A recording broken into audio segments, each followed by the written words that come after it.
பொய் வழக்கு போடாமல் இருக்க 5000 ரூபாய் லஞ்சம் கேட்டு மிரட்டுவதாக கூறி மாவட்ட ஆட்சியரிடம் மனு அளிக்க வந்த குடும்பத்தினரை போலீசார் தாக்கி இழுத்து சென்ற சம்பவம் பரபரப்பை ஏற்படுத்தியுள்ளது. சேலம் அம்மாப்பேட்டையைச் சேர்ந்த மோகன் என்பவர் மீது சில வழக்குகள் நீதிமன்றத்தில் நிலுவையில் உள்ளன. இந்நிலையில் 5000 ரூபாய் லஞ்சம் தராவிட்டால் பொய் வழக்குகள் போட்டு சிறையில் அடைக்கப் போவதாக அம்மாப்பேட்டை போலீசார் மிரட்டுவதாக அவரது குடும்பத்தினர் புகார் தெரிவித்துள்ளனர். அதிர்ச்சி அடைந்த மோகன் தொடர்ந்து குடும்பத்தினருடன் புகார் மனு அளிக்க சேலம் மாவட்ட ஆட்சியரகத்திற்கு இன்று வந்தார். நியாயம் கிடைக்காவிட்டால் தற்கொலை செய்து கொள்ள மண்ணெண்ணெய் பாட்டிலையும் அவர்கள் எடுத்து வந்திருந்தனர். ஆனால் மனுவை பார்த்த போலீசார் அலுவலகத்துக்குள் அனுமதிக்க மறுத்து அவர்களை வெளியே துரத்தினர். இதுகுறித்த தகவல்களை மற்றவர்களுக்கு தெரிவிக்க மோகன் முயன்றதால் அவரது செல்போனை பறித்து போலீசார் உடைத்தெறிந்தனர்.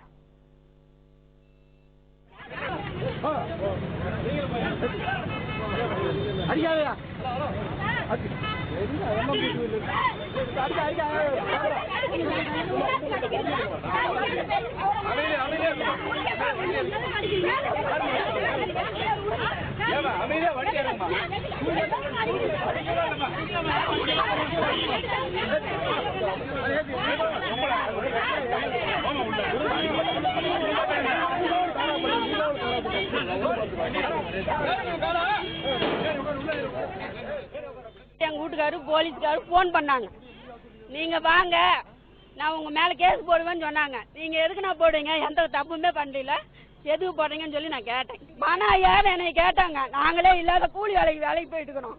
அப்ப 5000 கூட 10000 கூடனா நான் எந்த காசு வச்சு கொடுக்க முடியும்?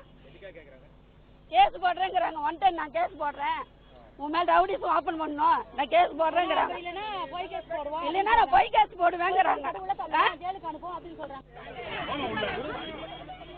மனைவியையும் போலீசார் தரதரவென எடுத்து சென்று வேனில் ஏற்றி காவல் நிலையத்திற்கு கொண்டு சென்றனர்.